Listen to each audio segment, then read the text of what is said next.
La pregunta más difícil a la que nos enfrentamos no es la cuestión de la ciencia de Dios, es la cuestión del sufrimiento en Dios. Ahora, ese no es nuestro tema esta noche, damas y caballeros, pero querían que dijera algo corto al respecto. ¿Quieren? Vengo a América del Norte con frecuencia. Y es la pregunta que sale más frecuentemente. Nos enfrentamos a preguntas horribles en nuestro mundo contemporáneo.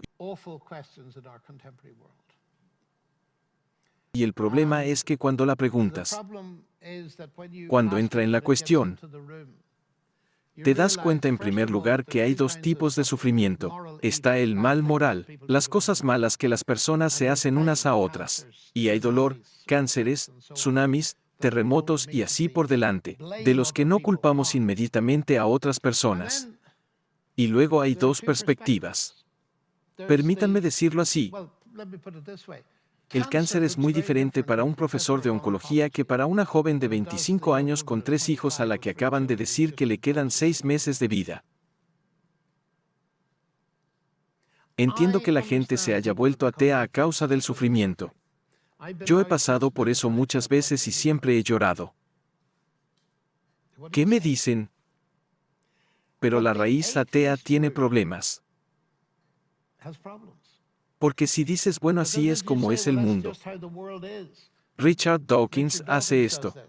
El mundo es justo lo que esperas que sea. Si es así, no hay bien, no hay mal, no hay justicia. El ADN simplemente es así, y bailamos al ritmo de su música. Ese es su punto de vista, pero si no hay bien, ni mal, ¿por qué habla del problema del mal y del dolor? ¿De dónde saca el concepto del bien y del mal, si niega la existencia de Dios? Y quiero ir por ese camino porque pasé mucho tiempo en Rusia. Y para muchos de mis amigos rusos, Dostoyevsky era casi un profeta. Cuando señaló que si Dios no existe, todo está permitido. No quería decir que los ateos no pudieran comportarse bien. Claro que pueden. Creo que todos los hombres y mujeres están hechos a imagen de Dios como seres morales y por supuesto que pueden comportarse. Lo que quería decir es que no hay justificación racional para la moralidad si no hay Dios. Del mismo modo que creo, porque creo que no hay justificación racional para la ciencia si no hay Dios. Esto es algo paralelo. Así que el punto de vista ateo tiene enormes problemas. Y por supuesto que resuelve. Lo único que no resuelve es el dolor o el sufrimiento. Sigue ahí. Entonces, ¿qué hacemos? Bueno, déjame decirte muy rápidamente lo que yo haría. Todos nos hemos hecho la pregunta, seguramente si hay un Dios bueno, que es todopoderoso, no habría maldad. Así que no puede ser bueno o no puede ser poderoso. Todos han oído eso, y todos ustedes han pasado horas, como yo lo hice como estudiante durante la noche. Seguramente un buen Dios lo haría, podría, debería. ¿Alguno de ustedes ha llegado a una conclusión satisfactoria después de eso? No, ninguno. Nunca he conocido a uno. ¿Sabe por qué? Es muy sencillo ver por qué. Porque cuando terminamos la discusión nos encontramos con belleza y alambre de púas en nuestro mundo. Belleza y bombas. Es una imagen mezclada. Ese es nuestro problema. Y cualquier explicación que no se enfrente a eso, simplemente no funcionan. Entonces, ¿cómo hacemos con la belleza y las bombas? Eso es decirlo sin rodeos. Pero si no nos enfrentamos a estas cosas, no podemos resolver el problema de, si Dios fuera esto y esto y esto y esto, entonces seguramente Él. El hecho es que tenemos belleza y bombas. Soy un matemático puro, y una de las pocas cosas que he aprendido de eso es, si no puedes resolver una pregunta, cambia la pregunta. Así que aquí está mi pregunta.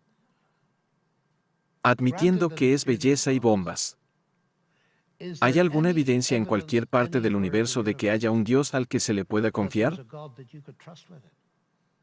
Esa es una gran pregunta, damas y caballeros. Yo creo que sí. Miren, en el corazón del cristianismo, no solo hay una resurrección, sino una cruz. Ahora acompáñenme. Tal vez les parezca difícil, pero a veces le digo al público, escuchen al menos lo que dice el cristianismo antes de rechazarlo. Como yo escuché y pasé mi vida escuchando a ateos y hindúes, etcétera, etcétera, discutiendo sus argumentos, al menos escuchen. La declaración es que el hombre en la cruz era Dios encarnado. Es una declaración colosal. Pero acompáñame. Si lo era, surge una pregunta muy profunda. ¿Qué hace Dios en una cruz? A veces me he sentado al lado de personas que sufren intensamente y puede que algunos de ustedes lo estén haciendo ahora mismo. Y he dicho, al menos eso nos dice, que Dios no ha permanecido distante al sufrimiento humano, sino que Él mismo se ha hecho parte de él. Eso es una esperanza, damas y caballeros. Es una esperanza, pero se abre. Porque si ese fuera el final de la historia no habría nada más que decir. Pero la resurrección nos dice ahora que la muerte no es el final. Y cuando los primeros apóstoles cristianos salieron al mundo y predicaron la resurrección, uno de los puntos principales que hicieron fue, garantiza que habrá un juicio final. Eso es algo maravilloso. Se hará justicia. Las mujeres y los niños que lloraron hasta la eternidad. ¿Dios sabe de eso? Por supuesto que lo sabe. Ahora bien, este es un tema enorme y casi dudo en comprimirlo de esta manera. Pero señoras y señores, la cruz y la resurrección de Jesucristo se convierten ahora en un gran foco para algo absolutamente colosal. La cruz no solo significa que Dios se ha acercado a nosotros en nuestro sufrimiento. Es mucho más profundo que eso. Si el cristianismo es verdad, Cristo tomó sobre sí mismo todas esas cosas que causaron sufrimiento. Todo el desorden que he hecho en mi vida que ha causado sufrimiento a otras personas. Y a veces pensé que era maravilloso. Mis comentarios sarcásticos, mi odio, mis celos y todo este tipo de cosas. Él las ha pagado para poder perdonarme.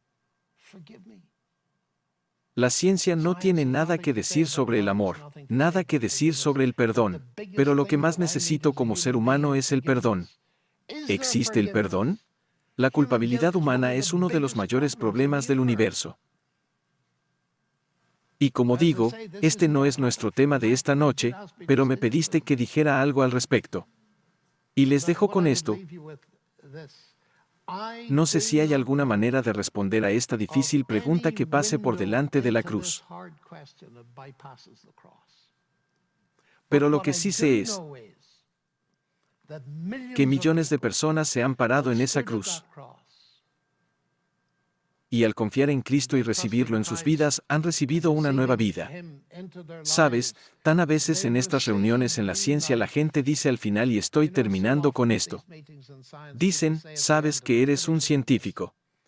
No eres un idiota realmente porque estás sentado allí hablando de cristianismo. El cristianismo no es comprobable. ¿Quién te dijo eso? El cristianismo es comprobable, damas y caballeros. Saben cuando observan a jóvenes que son dependientes de drogas o narcóticos. Y luego te encuentras con ellos 6 meses después y están libres. Y dices, ¿qué te ha pasado? ¿De dónde viene el resplandor?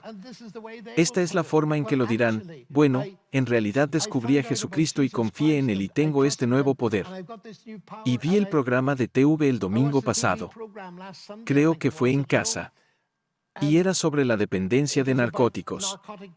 Personas mayores y esta casa que cuidaba de ellos, dirigida por cristianos. Y alguien preguntó qué te dijo esta casa y el hombre dijo, ¿ves esa puerta dentro de la casa? Entré por allí y me salvé. Salvado en el sentido de su vida salvada y con sentido. ¿Por qué? Porque le hablaron de Cristo. Como ves, soy bastante viejo. Probablemente estoy cerca del final de mi vida. Pero he visto una y otra y otra y otra y otra vez la transformación en la vida. Y cuando ves que 2 y 2 son 4, miles de veces, empiezas a creer que 2 y 2 son 4. ¿Qué tiene que ver? Tiene que ver con Cristo. Esa es la evidencia. Si no estuviera ahí, lo dejaría. pero está ahí. Y he vivido con Cristo por más de 60 años y en mi familia y con mi esposa lo hemos puesto a prueba una y otra vez. Ahora tú dices que todo eso es subjetivo, pero al final la prueba del pudín al comer. Si no hubiera pruebas de ese tipo, no habría absolutamente ninguna razón para creer.